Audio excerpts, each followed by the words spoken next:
मैं भी कुशल हूँ। समय की सुरंग वर्ग 8 के लिए विषय हिंदी पाठ्य पुस्तक। समय की सुरंग में पहले भाग में हमने बताया आपको कि काल यात्री द्वारा अपने मित्र को भोजन के लिए निमंत्रण देना, पूरी कथा सुनाना और काल यंत्र पर सवार होकर एक नए लोक में पहुंचना। कुछ प्रश्नों के उत्तर पीछे रह गए थे। काल यात्री उस महल के पास, अट्टालिका के पास पहुंचते हैं तो वहां पर कुछ लोग उनके पास पहुंचते हैं। वहां के उस लोक के लोग जो रहने वाले थे उनके पास पहुंचते हैं। क्या है स्थिति? बड़े सुंदर हैं वो लोग, छोटे छोटे हैं, मधुर आवाज है उनकी, बड़े प्यारे स्वभाव के हैं। पीछे के प्रश्नों में यहां पर कैसे स्वभाव के थे वहां, नन्हे लोगों को देखकर काल यात्री को वहां जाकर कैसा लगा, तो बच्चे वो काल यात्री बहुत खुश थे। वहां के लोग बहुत अच्छे थे, उनकी मधुर आवाज थी, नन्हे प्यारे थे। वो लोग पहुंचते हैं और मिलते हैं काल यात्री से। देखते हैं वहां एक मशीन है, वो समझ जाते हैं कि ये बाहर से आए हैं। वो लोग जो नए लोग के लोग थे, वो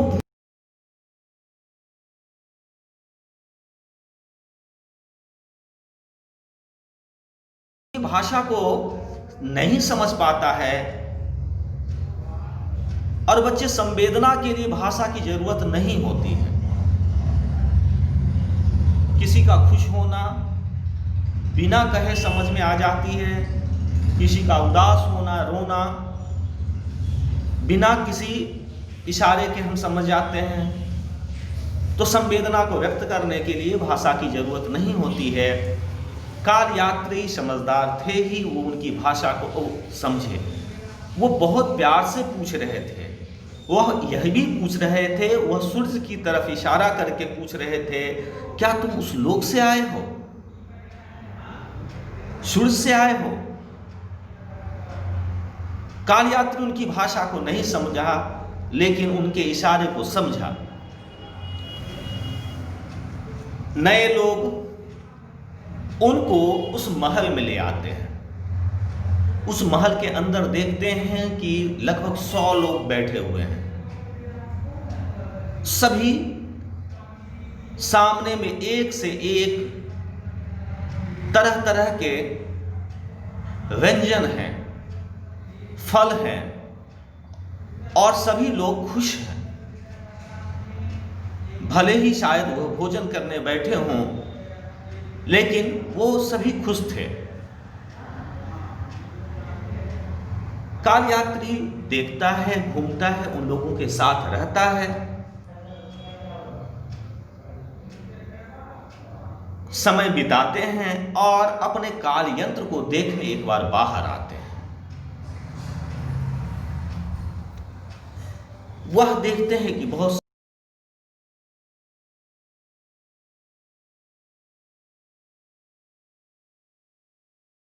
लेकिन दुनिया अलग है, वहां के लोग अलग हैं। आगे जाकर देखते हैं कि बहुत सारे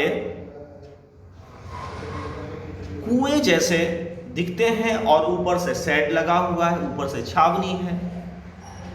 उनको ढेर सारों ऐसे कुएं काल यात्री को दिखते हैं। यह अभी सोच ही रहे थे कि उनकी नजर स्तंभ के पास पड़ी जहां पर वह काल यंत्र रखे हुए थे,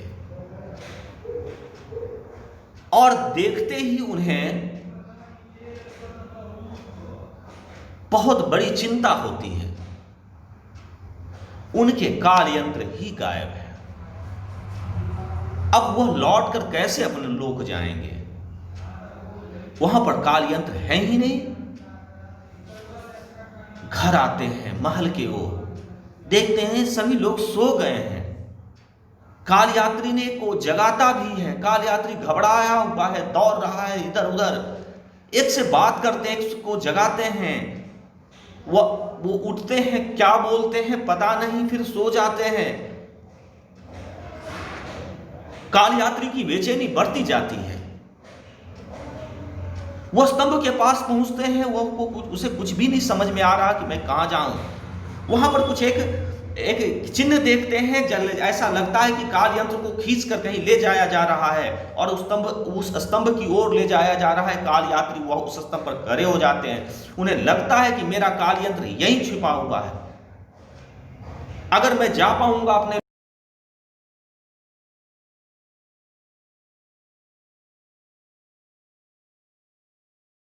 फिर आश्चर्य करते हैं बच्चे। कहानी रुकती है एक बार। कुछ शब्दार्थ को लिए हुए इन शब्दार्थों को भी समझना अत्यावश्यक है। पक्षाघात, पक्षाघात क्या होते हैं? लकवा हम उसे कह सकते हैं। उसमें एक ही पक्ष जो होते हैं, दाहिना या बाएं पक्ष पर वह घात होता है। वह घात ऐसा होता है कि वो उठते ही नहीं है अंग। अगर आंख भी आपका एक आंख पर असर हो जाएंगे, पैर पर हो जाएंगे, हाथ पर हो जाएंगे, पूरा अंग काम नहीं करेगा एक तरफ का। बड़ा दर्दनायक होता है उसके बाद की जिंदगी। पक्षाघात ये वास्तव में बहुत ही कठिन, बहुत ही बड़ा शब्द है। सक्षम, किसी कार्य के लिए सक्षम होना, उसके लिए आप तैयार हों, पूरी तरह तैयार हैं, सभी तरह से तो सक्षम माना जाए। अतीत, प्राचीन, पुराना, बदहवास, बेहोश सा है ना, एकदम गिरा पड़ा है, घबराहट में पड़ा हुआ, गगनचुंबी, गगन को चूमने वाला है ना, यानी गगन स्पर्शी भी हम उसको कहते हैं, गगन को छूने वाला, ऊंचाई का प्रतीक है ये। अट्टालिका, बड़ा महल, खंडहर, पुराना घर, किला, गुप्त द्वार। महल में जाने के लिए एक गुप्त द्वार होते हैं, छुपा हुआ द्वार, वो किसी को नहीं मालूम, वहाँ के लोग को मालूम होता है कि जब बुरी परिस्थिति में चारों तरफ से हम घिर जाएंगे तो इस रास्ते से हम बाहर आ सकते हैं। विचित्र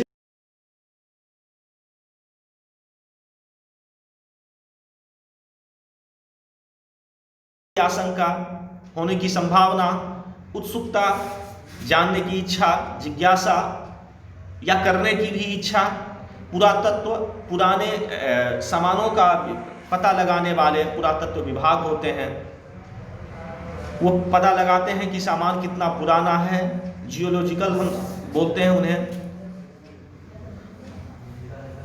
उसके बाद संघर्ष, लड़ाई, हिंसक या अहिंसक, किसी बीमारी से भी या पड़ोसी देशों से भी, सहसा, अचानक, आमोद प्रमोद, आमोद प्रमोद खुशी में ही होते हैं, है ना, खुशी में, खुशी का इजहार करना, खुशी में डूबे रहना आमोद और प्रमोद है।